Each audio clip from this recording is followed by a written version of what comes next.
Vou atender aqui um e-mail da Maria Helena, que escreve assim: Padre Fábio, tudo na minha vida começou muito cedo.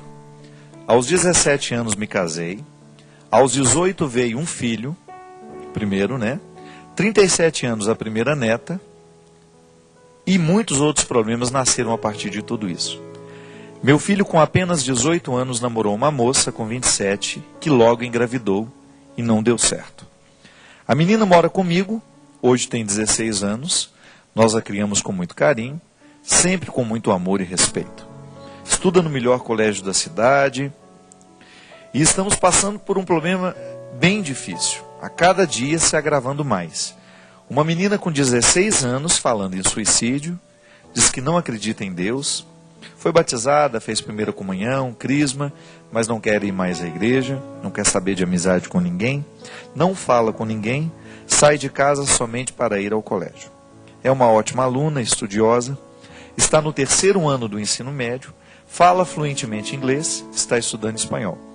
Foi convidada para estudar no exterior. Padre Fábio, tenho medo até de sair de casa e deixá-la sozinha. Não a deixo nunca. Quando tinha 9 anos, ela já me falou que queria morrer e que iria se matar. Logo procurei a ajuda de uma psicóloga, que continua até hoje fazendo terapia. Às vezes se revolta de tal maneira que não fala nem com a terapeuta. Entra muda, sai calada.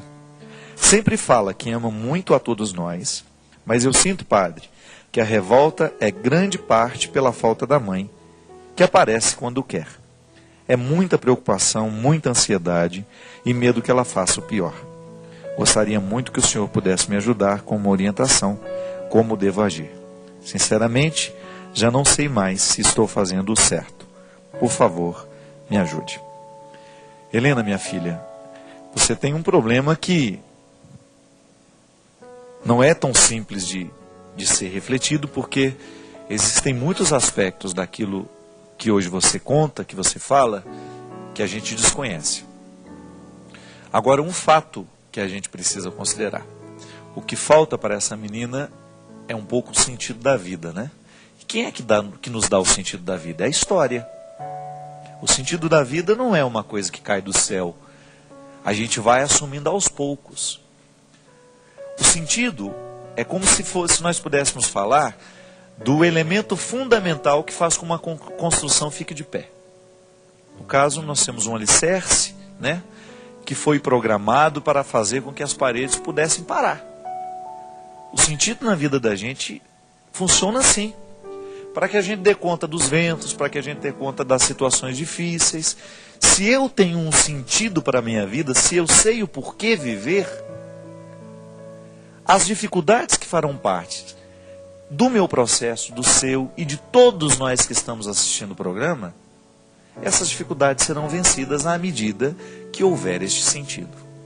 Quando nós falamos que um adolescente, e você disse que ela desde os 9 anos já dava indício de que teria uma tendência a suicídio, nós estamos falando de alguém que realmente precisa ser orientada. Recomendo até que você olhe um pouco essa terapeuta que está acompanhando o caso, se já não seria a oportunidade de você perguntar até para a própria menina de 16 anos, se ela não gostaria de fazer uma outra coisa, uma outra terapia, de repente mudar o tratamento, para que você não tenha que carregar esse peso sozinha. Isso não é uma realidade para você viver sozinha. E mesmo porque você precisa tomar algumas distâncias. Primeiro, ela tem uma história sofrida. É natural que essa estrutura que lhe faltou, de não ter uma mãe por perto, de ter nascido de um casamento que não deu certo, ou sei lá, nem sei se casaram, mas de uma junção que não deu certo, já começa traumatizando. E é por isso, minha gente, que eu aproveito essa oportunidade para dizer: colocar filhos no mundo não pode ser apenas um exercício de biologia, Nós precisamos tomar muito cuidado com os filhos que nós colocamos no mundo, porque são os pais os primeiros a estarem comprometidos com a construção do sentido da vida daquela pessoa. Construir um sentido para que o outro tenha condições de dar conta da própria existência. Como é que a gente constrói o sentido? Com amor, com palavras, com consideração, com gestos, com atitudes, com disciplina. O sentido se constrói assim. Quando a gente vai saboreando a vida, com tudo aquilo que ela tem, e descobrindo que vale a pena. Estabelecer metas, né? A gente falava aqui antes. Como é importante os nossos adolescentes hoje terem metas de vida. Nós precisamos interferir diretamente no processo educacional dos nossos adolescentes para ajudar na construção desse sentido. Porque hoje é lamentável, mas o mundo às vezes extrai esse sentido, retira o sentido da vida desses meninos e meninas muito cedo. Por quê?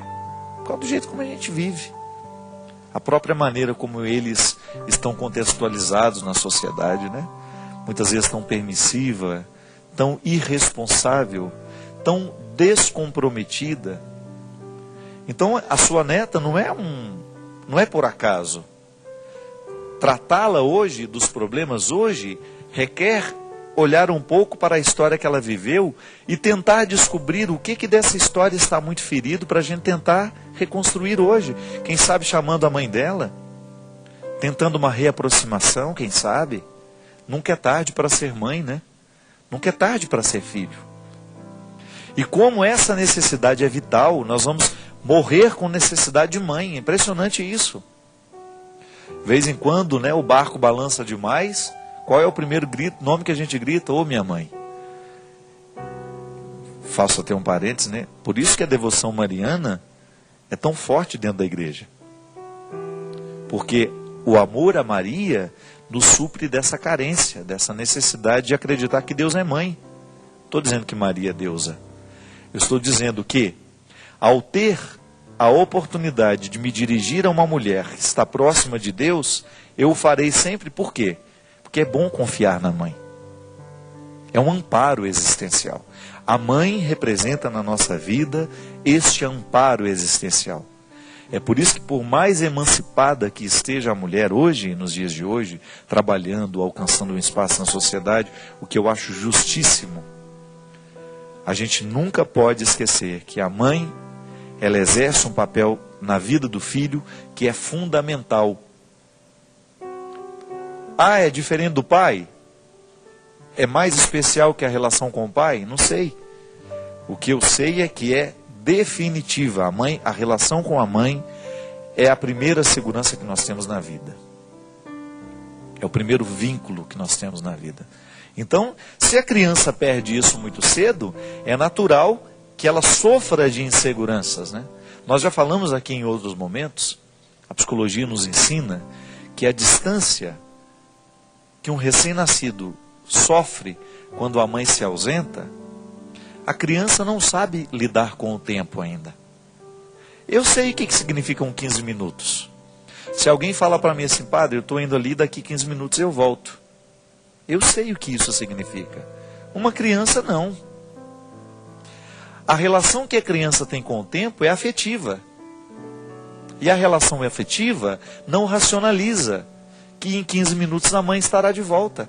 É por isso que é tão sofrido e gera tantos traumas na vida da criança, o distanciamento da mãe, numa fase em que ela não se sabe pensar sem a mãe. Você pode até não concordar com Freud, você pode não gostar da teoria dele, mas este homem deixou alguns ensinamentos muito pertinentes para a gente poder assimilar. Um desses ensinamentos é essa estreita ligação com a mãe, que nos coloca numa dependência total e absoluta nos primeiros anos, meses e anos de vida. A mãe é o meu vínculo. Tanto é que Freud dizia que a criança, nessa primeira fase, que é a fase oral, em que a criança quer incorporar tudo pela boca, por que ela morde tudo? Freud dizia que é a incapacidade dela se distinguir como outro. Olha que interessante isso. Um dos aspectos determinantes para a maturidade das pessoas é ela se distinguir do outro. Eu sei que você não sou eu e eu não sou você. A criança não sabe distinguir isso. Por isso ela morde. Ela quer incorporar o mundo pela boca porque ela acha que tudo é extensão dela. Ela não sabe identificar que esse sofá não é ela. Ela incorpora. É por isso ela morde tanto. É a tentativa de incorporar o mundo como se ela fosse o mundo, como se o mundo fosse ela. Então a ausência da mãe gera esta carência. A criança que não sabe identificar a ausência, o tempo que vai durar essa ausência, se traumatiza. É engraçado, minha gente, o adulto que hoje eu sou. Tem tantas coisas no meu jeito de ser hoje que estão diretamente ligadas às ausências da minha mãe na minha vida. E olha que a minha mãe era a mulher que ficava dentro de casa o tempo todo cuidando de nós. Mas é claro que toda criança sofre, e faz parte da vida mesmo. A mãe não pode ficar grudada o tempo todo na criança, precisa ir fazer as coisas. Mas o rompimento desta relação, ela gera traumas muito profundos na vida das crianças. E aí o que a gente vai fazer depois? Está lá o ser humano com problema. Deu defeito, né? Com a peça. Não é assim, não é, Evanilson? Quando dá o defeito numa peça, às vezes você olha para aquilo, não está funcionando direito. E agora? Às vezes nós somos igual uma máquina de lavar roupa. Dá um defeito e ninguém sabe onde é que está o defeito. Então aí a hora, como na máquina de lavar roupa, a gente pode abrir e identificar onde é que está a peça estragada. Nós não temos esse jeito. Senão você já teria aberto seu marido, né? Deixa eu ver por que esse homem dá tanto defeito, gente. Onde é que ele está estragado, né? Não tem umas pessoas que se a gente pudesse, a gente abriria para saber onde é que está o defeito? Confessa que é verdade. Tem uns que a gente não vê a hora de cerrar para descobrir. O que está errado lá dentro, meu Pai de misericórdia? Então o único mecanismo que nós temos para descobrir o que está errado no outro é na observação e na palavra. Porque nós não somos máquinas. Já dizia o Charles Chaplin, né? Homens é que sois, não sois máquinas, homens é que sois. Então, por isso que o bom psicólogo é aquele que observa bem. Hoje nós ouvimos uma amiga nossa dizendo assim, enchendo a boca no café da tarde.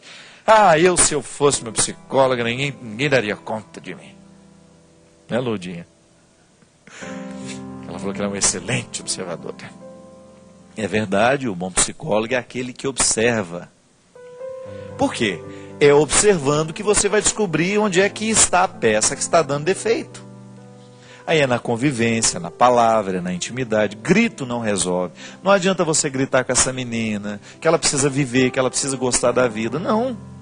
Alguma coisa dentro dela está sem encaixe, alguma coisa dentro dela está traumatizada. O que é o trauma? Já falamos tantas vezes isso aqui também. O trauma é aquela parte do coração, do cérebro, da vida, né? Dê o nome que você quiser, que está sem encaixe, dos afetos. Então, quando a gente reorganiza o coração da pessoa, quando a gente reorganiza o jeito dela sentir o mundo, tá bom, eu tive uma ausência de mãe terrível na minha história quando eu era criança. Mas agora eu posso corrigir isso de outra forma. Eu posso ter a segurança através de um irmão, eu posso retomar essa segurança através de uma amizade, de um relacionamento novo. E aí fazer de tudo para não jogar neste relacionamento novo os meus traumas também, porque o risco é este. Então, observando bem os nossos filhos, nós vamos descobrir o porquê que é que ele neste momento está dando defeito. Por que a adolescência, gente, é uma época em que a gente dá tanto defeito? Porque é uma fase de transição, talvez a mais definitiva da vida. Você não é mais a criança que você era, mas você também não é um adulto ainda. É um estado de não ser, né? É uma coisa meio esquisita. Então por isso que o adolescente é tão rebelde, ele quer rebelar-se contra todos, ele não aceita regras, ele acha que está tudo errado. Você tem que ter paciência com esse tempo da vida. Daqui a pouco ele entra no eixo de novo. Você disciplinando bem essa transformação, sendo capaz de compreendê-lo, ele nunca pode achar que você não o compreende. Até mesmo porque para você estabelecer o limite que ele vai ter que viver, você precisa mostrar que você tem interesse nesse processo dele. Não banalizar o que ele sente, né? Que às vezes nós banalizamos o que o outro sente. Isso que você está sentindo é uma bobagem. Não, nunca diga isso. Se o outro está sentindo, então não é uma bobagem. Precisamos entender. Então às vezes, Helena, o que nos falta é olhar para essas pessoas que estão do nosso lado e ajudá-las a retirar aquele peso, porque não é normal que a gente queira morrer aos 16 anos. não é normal que a gente queira morrer hora nenhuma, né? Se de repente a gente está perdendo o gosto pela vida, cuidado. Não deixe isso crescer dentro de você. Semana passada eu tive um encontro que me ensinou muito, mais uma vez, isso que eu estou dizendo. Que eu gosto de concretizar na prática aquilo que eu sei na teoria. Um amigo meu me procurou e me contou que tinha feito algumas escolhas que não estavam de acordo com o que ele é. Sabe quando você descobre que existe uma inaptidão entre aquilo que eu sou e aquilo que eu estou fazendo? Por exemplo, Vanilson é pianista. Bom, né? Se de repente retira o piano da sua vida, Vanilson, e fala assim, você não vai poder mais tocar esse piano. Você vai sofrer, não vai? Porque a música faz parte da sua vida. Está no seu sangue. Olha o que é bonito. Está no sangue. Isso é uma expressão muito séria. Se está no sangue é porque faz parte de mim. Se porque está de fora, não faz parte de mim. Essa roupa pode até me servir, mas não faz parte de mim. Eu sou o Padre Fábio mesmo sem essa camisa. Sem esse sapato. Eu trouxe. Mas posso mudar, posso vestir uma outra. Agora, aqui dentro, existe uma realidade que pede, que clama o tempo todo por coerência. Eu preciso estar no lugar certo. Então, quando eu começo a permitir que o meu ser fique habitando um lugar para o qual ele não foi feito, eu começo a comprometer o sentido da minha vida. E era justamente sobre isso que falava o meu amigo, chorando, dizendo, eu estou no lugar errado, fazendo a coisa errada. Estou traindo a minha essência, estou traindo o que eu sou. Não pode. Não pode ficar um dia a mais. Se você descobre que você está traindo a sua essência, insistindo em ficar numa situação para a qual você não foi feito, você está comprometendo o sentido da sua vida. Minha gente, o que Jesus fazia com as pessoas era isso. Encontrava a pessoa certa no lugar errado e fazia o quê? Dava um jeito de orientá-la para que ela estivesse no lugar certo. É igual planta. Se você desconsidera a natureza da planta, aquela planta foi feita para lugares úmidos, eu insisto em transplantá-la, tiro ela do lugar úmido e coloco no lugar seco. Não espere, não adianta fazer nada, ela vai morrer. Estou lá na luta com as minhas palmeiras. Plantei umas palmeiras lá lindas, todo dia eu olho para ela, ai meu pai, será que elas vão sobreviver? Aí estou fazendo de tudo que eles falaram que eu tenho que fazer, para que ela sinta menos o transplante, né? Aí eu fico tentando favorecer o crescimento para que ela não morra, eu não quero que ela morra. E você sabe que eu olho para o meu jardim lá, que agora eu estou tendo a oportunidade de cuidar, eu fico vendo o que Jesus fazia com as pessoas, é a mesma coisa comigo, minha gente. Eu também sou uma planta que se estiver no lugar errado eu morro. Eu fico tão feliz, sabe, de saber que a cada dia eu descubro que eu nasci para ser padre. Porque eu me sinto padre nas pequenas coisas, ainda que eu não me exerça o tempo todo no ofício mais tradicional do ser padre. Porque eu sinto isso dentro do meu coração. Eu sinto vontade de colocar a pessoa certa no lugar certo, sabe? Isso faz parte de mim desde petitinho. Eu gosto de colocar o lugar certo para as pessoas. Eu gosto de ver as pessoas no lugar certo, sendo quem elas são, assumindo o papel que elas precisam assumir. É o que Jesus fazia. Eu procuro fazer a mesma coisa. Eu quero fazer isso. Faço comigo. Procuro fazer com o que estão do meu lado. E quem sabe hoje Deus me dá a oportunidade de falar com você, que está se sentindo no lugar errado. A planta certa, plantada no solo errado. Não tenha medo. Não tenha medo de olhar para o lugar que você está. A vida que você está vivendo. E mexer nisso tudo. Ninguém nasceu para ser drogado. Ninguém nasceu para ser triste. Para ter problemas sim, porque faz parte da vida. Mas ficar o tempo todo alimentando um processo de depressão, de angústia, de ansiedade, não. Passa. De vez em quando a gente se entristece, de vez em quando alguém vai fazer alguma coisa errada para nós, alguma coisa ruim que vai nos machucar, mas você passa. Se você estiver plantado no lugar certo, você suporta tudo isso. Esse não é o nosso esforço, minha gente. É o meu, é do Evanilson, é seu. A gente descobrir o lugar no mundo. Sabendo que o que Jesus quer fazer conosco é isso, oferecer-nos o lugar certo. Conversão é isso. É você dar os passos para ocupar o lugar certo. A realização que eu quero, que você quer, e que Deus já quis muito antes de nós. É isso que eu lhe desejo. Que no dia de hoje, você possa ir dormir, pelo menos incomodado com isso. Que você acorde amanhã, que você vá dormir assim, e que você acorde disposto a viver bem o seu lugar no mundo. Não imagine muito não, viu? Olhe para o seu redor, olhe ao seu redor e descubra o que você pode fazer hoje para que você possa ser a pessoa certa no lugar certo. O Senhor esteja convosco. Derrame sobre todos nós a bênção do Deus Todo-Poderoso, Pai, Filho e Espírito Santo. Amém. Até a semana que vem, se Deus quiser.